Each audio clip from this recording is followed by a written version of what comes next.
So we're going to be looking at the study guide for the 6th grade Chapter 10 quiz, which is on surface area and volume of 3 shapes. The surface area is over prisms and pyramids, where the volume is just over rectangular prisms for now. So we're going to start with the surface area and volume of a rectangular prism, which is kind of like a box shape. So when people say a box, they're usually talking about a rectangular prism. And we'll start with surface area. Now remember, surface area is the space sort of around the object almost, although it's not really the best description. It's mainly kind of the skin on the object, or put another way, how much paper you would need to wrap the object completely without any gaps or overlaps. And what it revolves around is basically finding the area of each individual side and then adding them all up. So for example, I would find the area of this side right here, this rectangle. I'd find the area of this rectangle. I'd find the area of this rectangle. I'd find the area of the bottom and the left and the back rectangles as well, which you can't really see. And then I would add all those areas together. That's in general how surface area works. Now, most of us have a shortcut that we use to solve for this, and I'm going to go ahead and use that shortcut on this guide here because that's how I've seen most people do it. So this rectangular prism is 2 by 3 by 6. So we write that out here. 2 by 3 by 6. Okay. So the way I get my surface area is I basically pair each number up with each other number once by multiplication. So for example, I would do 2 times 3. I got that paired out, 2 and 3. Then I would do 3 times, whoops, let me make that 3 a little bit better. Then I would do 3 times 6, which would pair those numbers up. And then I would pair 2 and 6 up as well. So I do 2 times 6. And I would go ahead and do this multiplication for each one. So 2 times 3 is 6. That gives me the area of this piece right here. 3 times 6 is 18. That gives me the area of this piece right here. And 2 times 6 is 12. And that gives me, well, hold on there. So 2 by 3 gives me the area of this piece. 3 by 6 gives me the area of this piece, sorry. And 2 by 6 gives me the area of this piece. So put another way, if I keep erasing my squiggles here, if I put the actual numbers in the box, this one right here is a 2 by 3 rectangle, so that's where I get this one from. This right here is a 6 by 2 rectangle, or 2 by 6, whatever you want to say it, so that's where I get this one from. And this one is a 3 by 6 rectangle. So that's where I get this one from. And then I'm going to add these all together. So 6 plus 18 plus 12. Because remember, surface area is all the areas combined. And I get 32. Now I'm not done yet because remember, there's 3 more sides hidden in the back of the picture. There's a bottom side I can't see, there's a left side I can't see, and there's a back side I can't see. But for a rectangular prism, they're all equal. The bottom side is the same as the top side, it's a 3 by 6. The left side is the same as the right side, it's a 6 by 2. And the back side is the same as the front side because it's a 2 by 3. So since all the other sides are the exact same, I could just go ahead and double my answer because I'm just going to get the same 3 sides for the back, and that will give me an area of 64 square feet because it is still an area measurement. So this is how I've seen most people do area, is you take the first rectangle, get the area, second rectangle, get the area, top rectangle, get the area, and then add all the areas together and then double your answer because you need to account for the 3 missing sides in the back. You could also double each of these individually, so you could do 6 times 2, 18 times 2, 12 times 2, and then add them together instead if you want to do it that way. That's all right as well. Or if you want to draw out each individual rectangle, you can do that too, and find the area of each individual rectangle itself and then add all those together. But by far, I've seen most people try it this way, so that's the way I wanted to show it. Volume for a rectangular prism is quite simple. You just simply take all 3 numbers, 2 by 3 by 6, and you multiply them together. That's it. 2 times 3 is 6. 6 times 6 is 36. So it'd be 36 feet cubed. That's all you do. There's no extra formula. There's no extra trick to it. It's just length, or rather in this case 2 is not the length because it's up and down. So it's length times width times height. Now it really doesn't matter which one you call length, width, and height, to be honest. I could say length, width, and height. I could say width, height, and length. Since they're multiplying, it really doesn't matter which one you call which for a rectangular prism. So volume is quite straightforward. Take the first times the second times the third, and then be done with it. So boxes are pretty nice because they have that quick volume formula and they have that nice surface area formula. Pyramids, which we need to find the surface area for, are also kind of nice, but you have to make sure you take it a little bit more carefully. So a pyramid is made up of two shapes, a base shape on the bottom, and then the triangles that surround it. So in this case, our base shape is a square. So if I want the surface area, once again, I need to find the area of the bottom, find the area of all the sides, and then add them together. That's how much wrapping paper or wrapping I would need to cover the object. So let's start by finding the area of the bottom. So if I'm going to draw it out here, this is the bottom shape of that pyramid. It's a 25 by 25 square. And I want to know what the area of it is. Well, if it's a square, we should know that the area is still length times width, or one of the sides squared, depending on how you want to write it. So this would be 25 times 25 equals 625. And this would be feet squared. So that's the area of the bottom piece. So we're halfway done there. But now I need the area of all the triangular sides. Well, let's draw one of the triangle sides. Let's draw the front one here. Whoops, that's not a triangle at all. Let me try that again. Ugh. One more time. Trying to get my lines as straight as possible. Kind of hard to do this with the mouse, but there we go. So we're drawing this front triangular piece here, or this sort of right-ish triangular piece, depending on how you look at it. So it's 25 feet on bottom, because it's part of the square. And it's 32 feet going up and down. 32. And I want to know the area. Well, for a triangle, remember the area is base times height divided by 2. Length, or sorry, not length. Base times height divided by 2. Remember, is how we find the area of a triangle. We can't forget that formula there because we use it quite often. And that will give me the area of 400 square feet. But here is the trick, is that I don't want just one triangular face. I want them all. I want every single side. So if there's 4 triangles, because there's 4 sides to a square and there's a triangle on each side, if there's 4 triangles, what I'm going to do is I'm going to take that 400, I'm going to times it by 4. And that'll give me 1600. And then for my final process here, I'm going to take my triangular area, so this is for all 4 triangles, my triangular area, my square area, and I'm going to add them all together.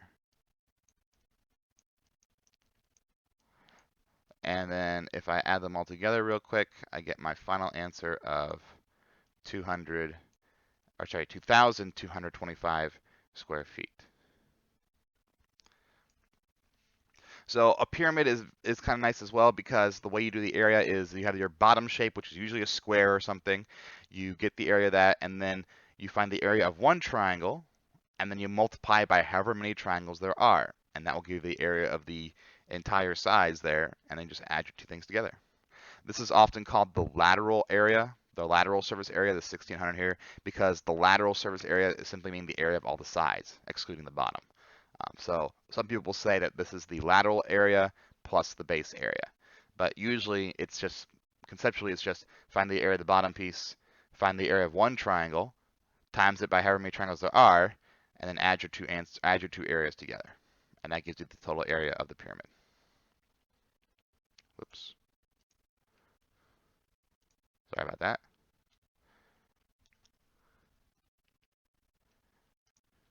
There we go. Not sure what happened there. So let's go on to the last one here. So this is a triangular prism. Second to last one, sorry. This is a triangular prism, so it's going to work the same way as a rectangular prism for the most part, but the triangular prisms are a little bit more difficult because of the fact that they don't really have a nice congruence that the rectangular prism does. So we have to kind of piece it out more individually. So think about you taking a scalpel or something, and you're cutting off pieces of this prism, and you're finding the areas individually, and then you're adding them all back together. So let's cut off this front piece right here, this front right triangle, this piece right here. If we cut that off, we have a triangle, right triangle, that is 2, 1.5, and 2.5. And I need the area of this triangle. Well, the area of the triangle is base times height divided by 2, which means I don't want to use all 3 of these numbers. I want to use 2 of these numbers. Well, which 2 do I want to use? Well, I want to use the base, which in this case is 1.5, and the height, which in this case is 2. And the reason I know I'm going to use those 2 numbers is because of this little right angle mark here. This right angle mark, whatever sides this right angle mark touches, those are the 2 sides I use for my area. So in this case, it's the 2 and the 1.5. So 2 times 1.5 divided by 2. And that gives me back to 1.5.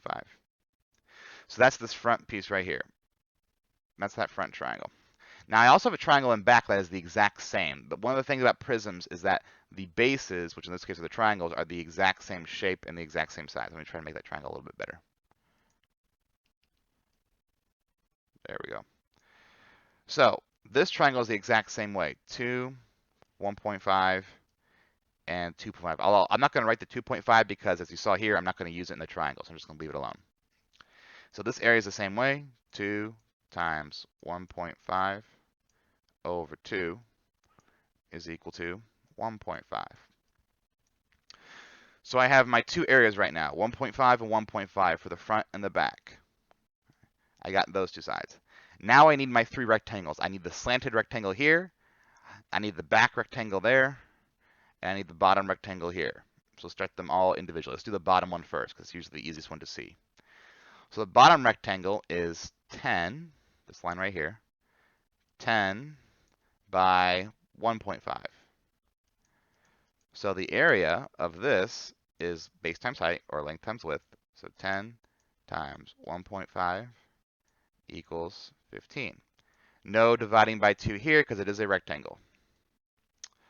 Let's do the second one here. The second one is, let's do the slanted one here. So it'll be 10, this line right here again, 10 by 2.5, the slanted height. So 2.5. And so we get 10 times 2.5, and we get 25. And the last rectangle, which is kind of hiding the back here, so this back rectangle here, this back wall, is 10, which again is this long line right here, and 2. So 2 by 10, which gives you, we should know, 20. And if you notice here, something about triangular prisms is that each rectangle always has a consistent number, 10 by something, 10 by something, 10 by something, which is one way you can use to kind of help check yourself or to make your rectangles when you're doing this problem, is that you know that each rectangle is going to have a 10 in it because that's the height of the prism. And what I mean by height of the prism is that this 10 is what connects the first triangle to the second triangle. So whatever line connects the first triangle to the second triangle, that's going to be repeated in each of your rectangles when you go through them. So now what we're going to do is we're going to add them all up. We're going to take 1.5 plus 1.5 plus 20 plus 25 plus 15. I'm not going to necessarily write that out here because it's going to be taking up a lot of space, so I'm just going to go ahead and do it. So 20 plus 25 plus 15 plus 1.5 plus 1.5, again, all the areas together, would give me a total of 63.5. Actually, no, just 63. My bad. Did a little messed up mental math there. So it would just be 63 square meters. That would be the surface area here. Again, it's each shape individually and then put them all together. And for a triangular prism, there's no quick shortcut here, at least for the most part. There are some shortcuts you might be able to take as long as you think through it carefully. But for the most part, this is the most direct and easy to understand method for most people. So it's a little bit more work, but as long as you're careful in how you cut out your shapes, you should be okay. The last one is a word problem. and it says Sally is wrapping a gift for a friend. The box is 3 by 5 by 8. It gives you the cost of wrapping paper. How much will it cost to wrap? Well, if we are wrapping the gift, when you think about, okay, is wrapping a volume or surface area question? And wrapping implies a surface area question because you wrap the outside of an object. So one quick thing to note here is that volume deals with the inside space. It's how much you can fill with an object. So if your problem says anything about filling something up, that's a volume problem. If your problem says anything about wrapping or covering or painting, that's going to be a surface area problem because it deals with the outside. So think surface area is outside, volume is inside. That's how the measurements work. So in this case, my gift box is 3 by 5 by 8, and I need to find the surface area of it because I want to know how much it will cost to wrap. Well, we know how to find surface area. That's that trick we use, right? 3 by 5, that's the first two numbers. 3 times 8, that's the first and the last. And then 5 by 8, those are the last two numbers. We multiply them all together. 3 by 5, that's going to be 15. 3 by 8, that's 24. 5 by 8, that's 40. We add them all up. 5 plus 4 is 9. 1 plus 2 plus 4 is 7. And then I double it, because remember, this is like front, left, top. So I still need the back, right, and bottom. So I'm going to double this because the back, right, and bottom is going to be the same thing as these three. And that will give me 158 square feet. But I'm still not done yet because this right here is the surface area. That is correct. That is the surface area of the shape. All nice and good. But the problem is it's not asking for the surface area. It's asking for how much it would cost. Well, if this is how many square inches it is, how can I get how much it costs? Well, it costs 12 cents per square inch. So I'm going to take 158 and times it by 12 cents. 0.12. And that will give me a grand total of $18.96. And that will be the cost to wrap the paper, or to wrap the box rather. So in word problems, there's often a little bit of an extra step you have to take in order to get your answer. In this case, it was find your surface area like you normally do, and then multiply it by this number to get the cost. So when you're doing a word problem, you have to look at for two things. One, is it inside or outside? Because that's going to tell you whether it's volume or surface area. Remember, volume is inside, surface area is outside. And then two, what's the extra step I have to take at the end or so to make sure the problem goes smoothly? Because there's probably going to be an extra little trick that I need to be aware of, whether it be multiplying by a second number or adding something into it. You just have to read the problem carefully to know. So those are the three main ideas of this quiz. Again, it's volume of rectangular prisms, and then surface area of any prism, rectangular or triangular, and pyramids. Those are the three, or four if you count them, items. Rectangular pyramid surface area, triangular pyramid surface area, pyramid surface area, and then rectangular prism volume. If you know those four things, you should be okay. Hope you enjoy the video. Have a good day.